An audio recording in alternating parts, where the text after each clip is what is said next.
Bonjour, donc je m'appelle Ursula Canto, je suis maître de capoeira. Je pratique depuis presque 40 ans déjà. J'ai commencé à l'âge de 14 ans. J'étais danseuse, donc depuis très jeune je pratique la danse classique, moderne jazz. Je faisais un peu de cirque aussi et j'ai cherché quelque chose d'autre. Et ma mère, elle avait un copain, un maître de capoeira. Et on voyait souvent les présentations avec ma mère en tant qu'enfant. Et un jour, j'ai dit, bon, tiens, ça c'est intéressant. Et je suis allée le voir et j'ai demandé, où est-ce que je peux trouver un cours de capoeira? Il ne donnait pas des cours, il venait d'arriver d'Europe, Nestor Capoeira, il s'appelle. Il m'a dit, bon, va dans le groupe Senzal, va voir Mestre Pechinho et il va t'enseigner. Et donc, je suis allée voir Mestre Pechinho, il m'a enseigné la capoeira. Et j'ai fait pendant des années avec lui. Après, je passais à Maître Itamar. Voilà, et donc j'ai fait tout un parcours dans le groupe Senzal. Et après, j'ai développé mon propre travail. Et aujourd'hui, j'ai fait un groupe qui s'appelle Guayamous, qui a toute une histoire aussi dans la capoeira. Et je suis en France, il fait 23 ans que je suis en France. Et depuis, je crois, une vingtaine d'années, j'ai mon association Canto de Capoeira, et qui a commencé à Paris 15e. On est basé dans Saint-Ouen, 15e, Sèvres et 11e. Voilà. Pisa, vira, 1, 2, 3 e voltou. Atenção, cavaleiros. Ok, donc on est à la position de ginga. Oh, on va côté, on va chasser et on va faire ginga. 1, 2, ok? 3 et... Donc la capoeira, c'est un art de combat. On peut dire que c'est l'art martial brésilien, mais c'est un jeu. C'est ça toute la différence avec les autres arts martiaux. La capoeira, c'est un jeu. On joue la capoeira, c'est-à-dire qu'il n'y a pas un gagnant. Quand on fait le combat, il n'y a pas un gagnant. Il y a deux personnes qui vont s'amuser à enchaîner des coups, des esquives, des acrobaties, des pas de base et improviser. Et en essayant de jamais se faire toucher, mais il y a beaucoup de touches. Généralement, on ne voit pas parce qu'on voit des démonstrations où on fait plutôt des saltos, des choses comme ça. Mais parfois, généralement, dans les entraînements, c'est pas ça qu'on s'entraîne. On s'entraîne à faire des prises, à faire l'autre tomber, à donner des coups avec précision, à esquiver bien les coups, à travailler aussi avec les mains, parce qu'il y a des coups avec les mains et surtout d'être tout le temps en mouvement. Ça, c'est très important.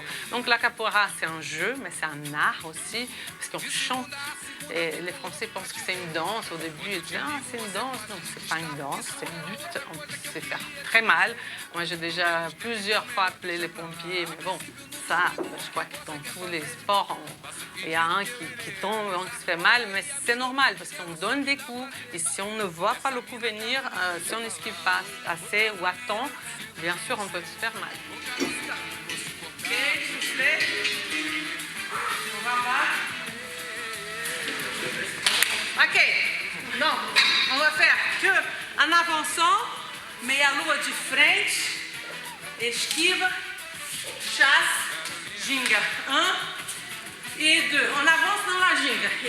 Meia lua, esquiva. Chasse do outro côté, la tête tourne. Et 1, on y va. Et 2. Meia lua, esquiva, chasse et ginga. C'est une lutte, on est entraîné pour, on a un cours qui est bien partagé avec échauffement d'une vingtaine de minutes, les abdominaux et des choses comme ça. Après, on va travailler les techniques, donc tous les pas de base, les esquives, la gingue, c'est le pas de base. Après, on va travailler en couple, deux par deux, un frappe, l'autre esquive, un rentre dedans, l'autre tombe.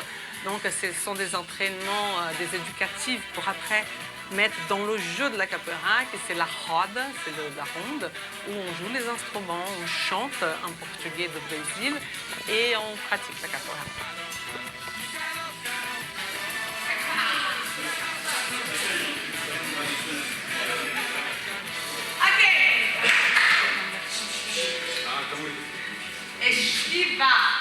Esquiva de frente, quer dizer, esquiva, né? Negativa, trocou por trás, entrou na vingativa, ok? Voltou para trás. Ginga 1. fois? 2 mois. 2 mois, d'accord. Bon, Donc si c'est trop difficile, tu fais un morceau seulement, ou tu me demandes, je peux expliquer plusieurs fois. Je ne savais pas. Comme j'ai vu, j'ai dit, oh merde. Mais aucun problème. Bienvenue, et c'est ça la capoeira, c'est tous les niveaux ensemble, c'est ça que c'est beau. Ok? Donc, esquive, avec bien la main en diagonale, c'est avec la pile de cette main que je vais retirer ma jambe pour pouvoir passer en négative. Ok? Il faut s'asseoir sur le talon relevé, jamais par terre. Comme ça, je peux d'ici sortir. Sauf que d'ici, qu'est-ce que je fais? Je remets la main de l'autre côté pour monter mon bassin et passer la jambe à l'intérieur. Je reviens en arrière. Ginga 1 et de l'autre côté, on y va. Et esquive, négative, je relève mon bassin, je rentre et derrière. Alors, pour pratiquer la capoeira, on n'a pas vraiment, les gens me demandent tout le temps, il faut être souple. Non. Il faut être plutôt tonique et souple, mais on peut commencer avec une personne de 60 ans, je commence avec les élèves de 2 ans. Ce n'est pas un problème, il n'y a pas de contrainte. On peut faire la capoeira, on va être plutôt dans le rythme, plutôt dans l'esquive, plutôt si on est tonique et souple, on va avoir plus de possibilités, mais tout le monde peut faire la capoeira. On commence avec les éducatives et de là on développe. Ok, tout le monde ici? Donc, gardez ça, on va travailler avec ça, mais avant, on va faire un petit exercice vingative. C'est tout ça? Hein? Oui, pour qu'elle puisse travailler la vingative, et après on met ça. Donc, n'oubliez pas, esquive, négative, remonter, passer par derrière. Ok, vingative. Joaquim, vem cá, ok, donc je vais faire un exercice, elle va rester où elle est, je vais rentrer dans la négative. Comment? Je suis en position de ginga, c'est toujours bien lier les genoux. Là, je vais avancer 1, regarde, je suis une jambe face à elle, la deuxième vient de rentrer bien emboîtée ici derrière. Je fais un léger, je pose légèrement, pas trop, elle va enlever la jambe, et là, je vais directement. Et elle enlève. Et à chaque fois, je donne un petit. Voilà. Je la pointe un petit peu et après, je la laisse sortir. Je la pointe. Regardez, je ne remonte pas parce que là, il y a toujours une jambe qui part. Donc, je reste en bas. Là, elle part. Et je reste en bas et elle part. OK? Allez. L'idéal, c'est faire 3 fois par semaine, minimum 2. On en fait 1 fois par semaine, c'est pas assez. On loupe beaucoup de cours, on n'est pas entraîné, on a des courbatures parce que c'est des entraînements assez poussés. Et il nous faut une séquence, c'est-à-dire une suite des cours pour pouvoir prendre les éducatives, les coups de base, les pas, et bien nettoyer tous les mouvements et avoir le réflexe d'esquiver parce que sinon après on est vraiment, on va jamais vraiment développer notre jeu et la technique. Donc c'est important, minimum 2 fois par semaine, soit 3, 4, 5, parce que quand on devient accro, on fait tous les jours, après on va au parc, on s'entraîne, c'est vraiment, tout le monde, il y a des rodas, des amis, on va visiter les copains des autres groupes, et c'est comme ça qu'il marche dans tous les pays. Então a gente vai fazer assim, ó. Você dá a meia lua, eu faço esquiva negativa, já deu pro outro lado, ó, directement je mets les fesses et je rentre dedans. D'accord? Encore une fois, ginga. On est dans la j'esquive, ça met à l'eau, je n'arrête pas. Et il n'arrête pas non plus, je continue. Là, il s'enfuit un peu, donc je vais un peu plus loin. C'est pas grave, j'essaie de remonter. D'accord? Est-ce que c'est clair? C'est clair? Donc lui, il fait, vas-y, il va faire une main à l'eau, un côté, il a fini derrière, il ouvre le pied pour donner une autre main à l'eau. D'un côté, je finis comme ça, et il ouvre, il passe de l'autre côté. Un côté, l'autre côté. Moi, je fais exactement la même chose qu'on a fait avant. Donc on met les deux ensemble, comme il frappe, j'esquive, je fais la négative, et là je continue, je n'arrête pas derrière, je retourne. Ok?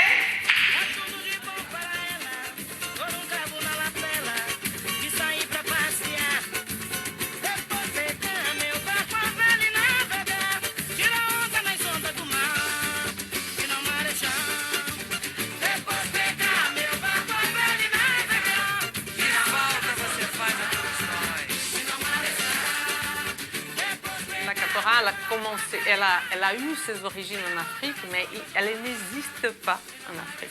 C'est-à-dire qu'en Afrique, ils pratiquaient des danses qui ressemblaient à la capoeira ou des luttes qui ressemblaient.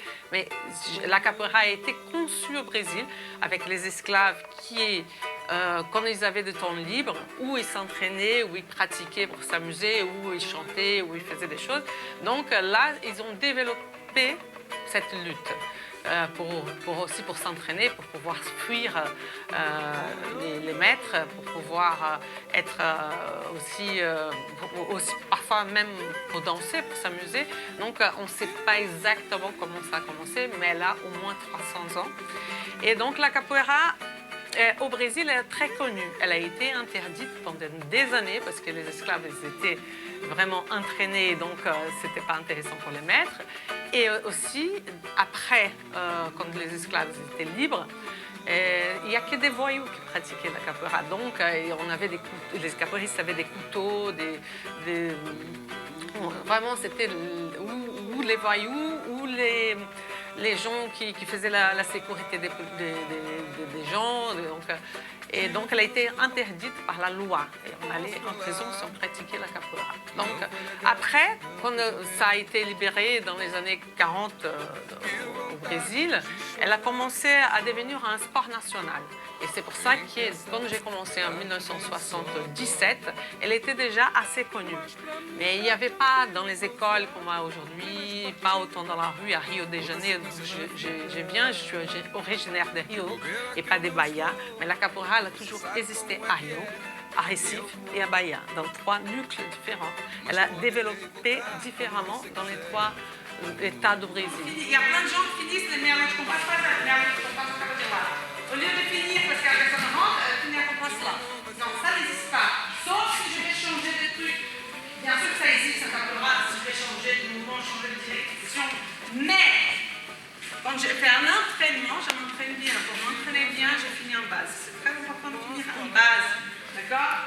Surtout dans les éducatifs. Ça, c'est un éducatif. Après, je suis bien, je finis bien. Après, si je veux mettre mon pied dans la rue, je mets. C'est mon problème. Mais j'ai la base. Sinon, on n'a pas de base. Je vois des gens qui tombent comme ça, tout seul. On n'a pas besoin de rentrer en négatif. Ok? Donc, il va faire. Mais après, tu comprends, ça va doucement. Vas-y, esquive. Ah, là, je suis face à lui, pas de côté. Vas-y, change. D'accord? Donc là, vas-y, continue. Je rentre, ok? Ici, tu vas appuyer sur mon dos. Tu enlèves ces pieds-là, tu pars en bout. Pas là, là. Isso, ok? Est-ce que c'est clair? Encore. Alors maintenant, c'est moi qui attaque. Donc, je fais la meia-lua, ok? Hop, je finis en base, ok? Tu changes, vas-y. Voilà, ça te vient de contact. Foi, aqui, acá, j'arrête ici. C'est important d'arrêter. Sinon, il va continuer. Je répète tout mon poids. J'enlève mon pied et je passe. D'accord? C'est important. Allez. La capoeira, quand les esclaves ont développé l'art de la capoeira, le sport lutte, ils ont développé sans musique. C'est-à-dire qu'ils avaient des musiques, ils avaient une frappe de main, ils chantaient pour d'autres choses, pour d'autres danses. La capoeira, c'était vraiment ou la bagarre ou la danse, mais sans l'instrument phare, l'instrument, le berimbau, c'est l'instrument de la capoeira. Il existait parce que ça existe en Afrique depuis beaucoup de temps. Et en arrivant au Brésil, les esclaves, tout de suite, ils ont pris un bout de bois, un boyau d'animal, ils ont construit le berimbau, ils ont pris une calebasse, ils ont vidé, voilà, et ça, ils ont fait un berimbau.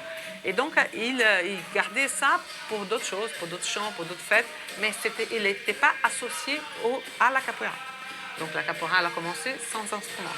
Après, il y a presque 200 ans, le berimbau a été rajouté, c'est-à-dire que quand on faisait la capoeira, s'il y avait un berimbau à côté, on faisait au son de la musique et donc on jouait en rythme. Après, ils ont dit que c'était génial, donc à chaque fois qu'ils se rencontraient, ils mettaient le berimbau en tant qu'instrument. Donc après, on a un tambourin qu'on appelle un pandeiro, et un tambourin avec un cuir. on frappe le son. Après, on a le pandeiro, donc un atabaque. L'atabaque, c'est le grand tam-tam qui est fait au Brésil en bois et en peau de vache. Après, on a un agogo, on peut faire ou en métal ou en castagne du Brésil. Et l'agogo fait ton, ton, ton, ton, ton, ton. Et après, on a aussi un recorré. Voilà, c'est les instruments de base. Mais on peut travailler seulement avec 2 instruments ou 3 instruments. Voilà.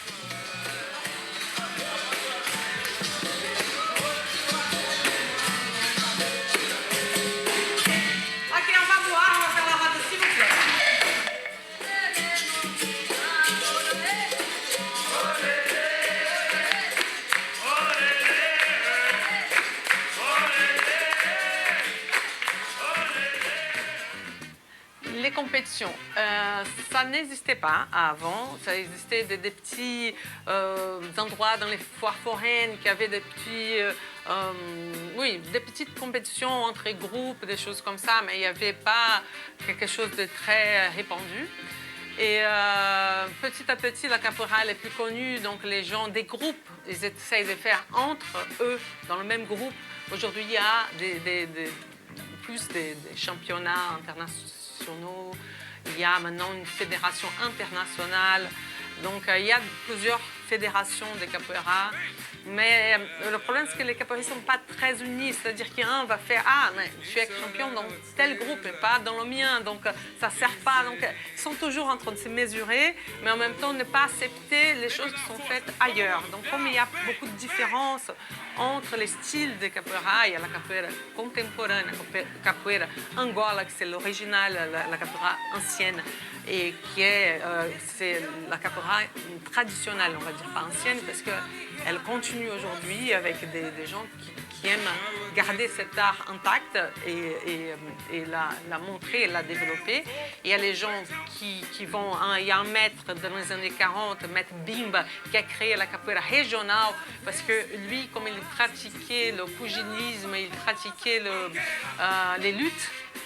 Et à l'époque, dans les années 30-40 au Brésil, il y avait, c'était la mode d'avoir des endroits où il y avait des luttes comme le MMA aujourd'hui, mais avant, il y avait un ring et les gens allaient à la radio, il n'y avait pas la télé, ils disaient voilà, moi je suis de telle lutte, moi je fais un défi, si vous voulez, venez. Et donc ils défiaient les gens arrivaient, ils pouvaient être de jujutsu, de judo, ils pouvaient faire de la savate, n'importe, capoeira, et se bagarrer jusqu'à qu'il y ait un gagnant. Voilà. Donc Mestre Bimba, il adorait ça, il adorait la capoeira, il commençait bien sûr avec la capoeira qui existait en Angola, il a dit mais ça c'est pas très efficace, donc il a commencé à prendre des coups de savate, des autres arts martiaux, et